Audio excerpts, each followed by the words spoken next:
Hi friend, welcome to Jhansi UDC law classes. आज हम recent judgement को डिस्कस करने वाले हैं।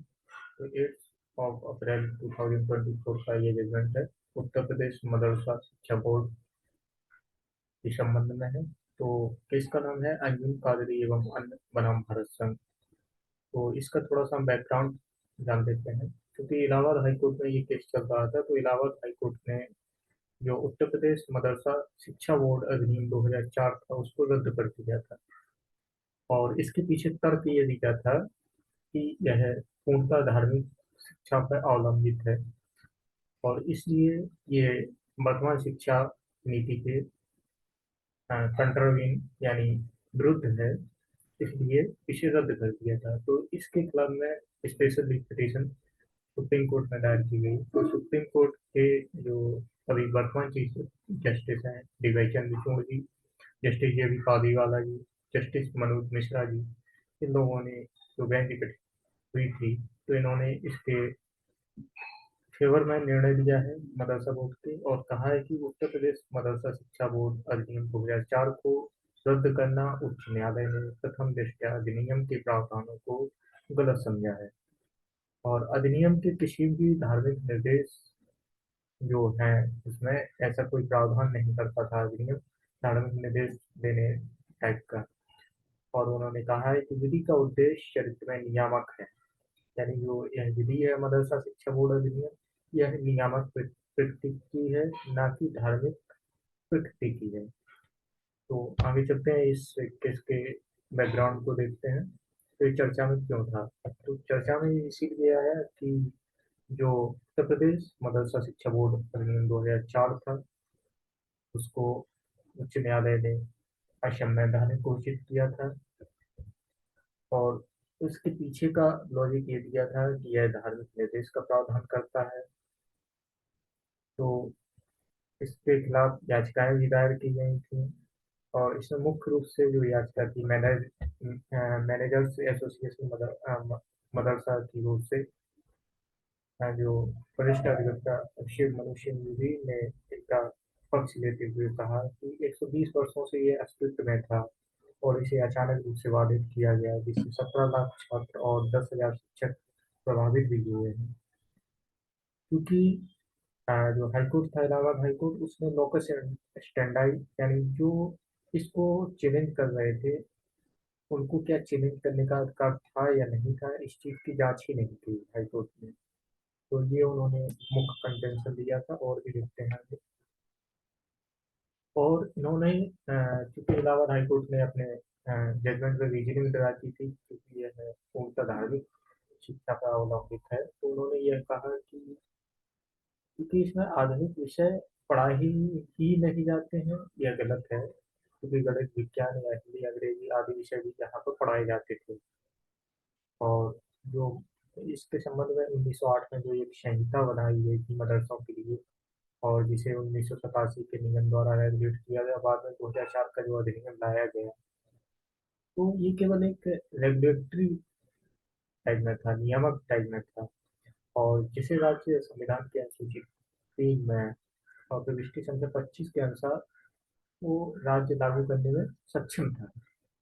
तो इसके वरिष्ठ अधिवक्ता मुकुल रोहतगी ने भी आर्टिकल 28 का उल्लेख किया। उन्होंने कहा कि अगर आप ये कह रहे हैं कि यह धार्मिक शिक्षा पर आ, अवलंबित है, तो यह तभी लागू होगा जब संस्था का प्रबंधन पूरी तरह राजनीति से किया जाता है, क्योंकि यह पूर्णतः राजनीति से सहायता प्राप्त नहीं होते हैं अल्पसंख्यक संस्थाएं। इसमें कुछ निजी मदरसे भी हैं।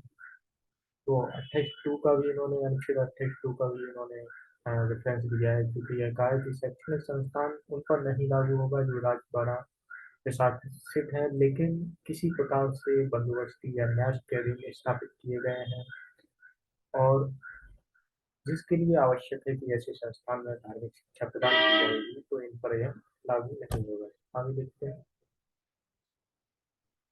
तो उन्होंने यही कहा कि संस्थान चलाने वाले लोग अपनी आस्था के अलावा किसी विशेष क्षेत्र के विशेषज्ञ नहीं है। इसके विपक्ष में ये भी चिंतामणि वरिष्ठ अधिवक्ता थे राज्य की ओर से, उन्होंने ये अपना तर्क रखा।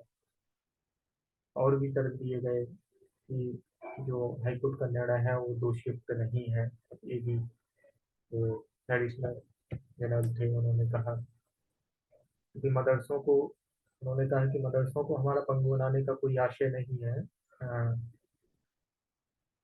तो विधि को अधिकार की कोशिश करते हुए उन्होंने कहा कि जो खंडपीठ है इलाहाबाद न्यायालय की, एक योजना बनाने का निर्देश भी दिया था कि वर्तमान मदरसों में पढ़ रहे छात्रों को औपचारिक शिक्षा प्रणाली में समायोजित किया जा सके। तो इन्होंने अपना पक्ष रखा और कहा कि ऐसा कोई हमारा उद्देश्य नहीं था कि इनको पूर्ण रूप से संचालन बंद कर दिया जाए, क्योंकि हमने शिक्षा प्रणाली औपचारिक शिक्षा प्रणाली में इनको समायोजित करने के लिए जो छात्र हैं या टीचर्स हैं उनके लिए व्यवस्था करने की एक नीति तैयार करने की भी व्यवस्था की थी हाईकोर्ट ने। तो न्यायालय की टिप्पणियां क्या थी ये हम देख लेते हैं। उच्च न्यायालय के विरुद्ध जो 5 विशेष अनुमति याचिकाएं नोटिस जारी करते हुए कहा कि इस पर विषयों पर सूक्ष्मता से विचार किया जाना चाहिए, और न्यायालय ने कहा कि नोटिस जारी करने के इच्छुक हैं। हाँ, जबकि भारत के मुख्य न्यायाधीश डी वाई चंद्रचूड़ और इनकी जो खंडपीठ थी उन्होंने कहा कि उच्च न्यायालय ने जो प्रथम दृष्टया जो निर्णय दिया है वो गलत है, क्योंकि उन्होंने तो अधिनियम के प्रावधानों को समझने में गलती की है, क्योंकि व्यक्ति में नियामक है यानी रेगुलेटरी है। वो कोई पूर्ण रूप से धार्मिक शिक्षा नहीं प्रदान कर रहे हैं, ये अधिनियम तथ्य ठहराया है।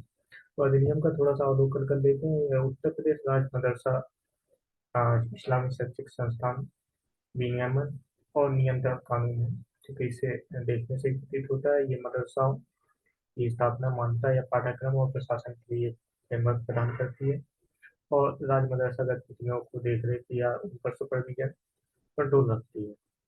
अधिनियम के संबंध में जो चिंताएं जाहिर की गई हाईकोर्ट के द्वारा, क्या क्या उन्होंने ये कहा कि ये आर्टिकल 21 ए का वायलेशन है, क्योंकि ये 14 वर्ष आयु तक बच्चों को जो गुणवत्तापूर्ण शिक्षा अनिवार्य शिक्षा दी जानी चाहिए यह सुनिश्चित करने में विफल रह रहा है। और राइट टू एजुकेशन 2009 जो कि मदरसा को बाहर रखता है, तो उसके संबंध में भी उन्होंने हाईकोर्ट ने जो चिंता जाहिर की थी। अब इसके सीमित पाठ्यक्रम को लेकर भी कुछ पहलू उठाए गए हैं, क्योंकि इसमें इस्लामी अध्ययन पर अत्यधिक ध्यान केंद्रित किया जाता है, या इस्लाम और उसके सिद्धांतों का अध्ययन ही आवश्यक बनाया गया है। यह उच्च शिक्षा मानकों के साथ संघर्ष में है, यानी उच्च शिक्षा मानकों के अनुकूल नहीं है। और उच्च न्यायालय का निर्णय कि जो मदरसा शिक्षा बोर्ड 2004 को उच्च न्यायालय द्वारा संवैधानिक घोषित कर दिया गया था, तो इसके खिलाफ सुप्रीम कोर्ट ने अपना निर्णय दिया और कहा कि उच्च न्यायालय का निर्णय त्रुटिपूर्ण है और उन्होंने समझने में गलती की है। तो अब देख लेते हैं कि वर्तमान में भारत में शिक्षा के संवैधानिक प्रावधान क्या क्या है। तो वर्तमान में शिक्षा से संबंधित प्रावधान 6 से राज्य को 6 वर्ष की आयु पूरी करने तक सभी बच्चों को प्रारंभिक देखभाल एवं शिक्षा प्रदान करने का प्रयास करेगा। आर्टिकल 45 में दिया हुआ है। आर्टिकल 21 ये में देखा जाए तो जिसको 86वें संविधान संशोधन अधिनियम 2002 द्वारा संविधान के भाग 3 में एड ऑन किया गया है। शिक्षा का अधिकार एक मौलिक अधिकार है, और 6 से 14 वर्ष आयु के बच्चों के लिए शिक्षा एक मौलिक अधिकार बना दिया गया था। आर्टिकल 46 में भी ये अनुसूचित जाति, अनुसूचित जनजाति या अन्य कमजोर वर्ग की शिक्षा एवं आर्थिक हितों को बढ़ावा देने की बात की गई है राज्य की नीति में। आर्टिकल 28 में देखा जाए मूल अधिकारों में, तो इसमें ये कहा गया कि किसी भी बंदोबस्ती या ट्रस्ट यानी न्यास के तहत स्थापित एवं राज्य द्वारा प्रशासित कुछ जो शैक्षणिक अल्पसंख्यक शैक्षणिक संस्थान या धार्मिक शिक्षा में उनको भाग लेने की स्वतंत्रता प्रदान की गई। आर्टिकल 29 में भी इसी तरह की अल्पसि- अल्पसंख्यकों की शिक्षा एवं अल्पसंख्यकों के हितों की सुरक्षा का प्रावधान किया गया। आर्टिकल 30 में अल्पसंख्यकों को शैक्षणिक संस्थान स्थापित करने एवं संचालित करने का अधिकार दिया गया। आर्टिकल 51 के में भी माता पिता एवं अभिभावकों पर यह कर्तव्य अधिरोपित किया गया है कि वो 6 से 14 वर्ष की आयु के अपने बच्चों को शैक्षिक अवसर प्रदान करेंगे। तो इस प्रकार से ये कुछ प्रोविजन थे। तो फाइनली हम इस जजमेंट पर आए तो सीधा इसका निष्कर्ष यही आया कि जो हाईकोर्ट ऑफ इलाहाबाद में जो निर्णय दिया था वो गलत था, और सुप्रीम कोर्ट ने उस निर्णय को संवैधानिक घोषित किया है। महत्वपूर्ण बताया है और कहा है कि हाईकोर्ट ने प्रथम दृष्टया अधिनियम के प्रावधानों को गलत समझा है। Thank you. आपको अगर वीडियो अच्छा लगता है तो शेयर एवं कमेंट जरूर करें। यदि आप चाहते हैं कि जजमेंट पर इसी तरीके की आगे सीरीज बनाई जाए तो आप पेपर कमेंट जरूर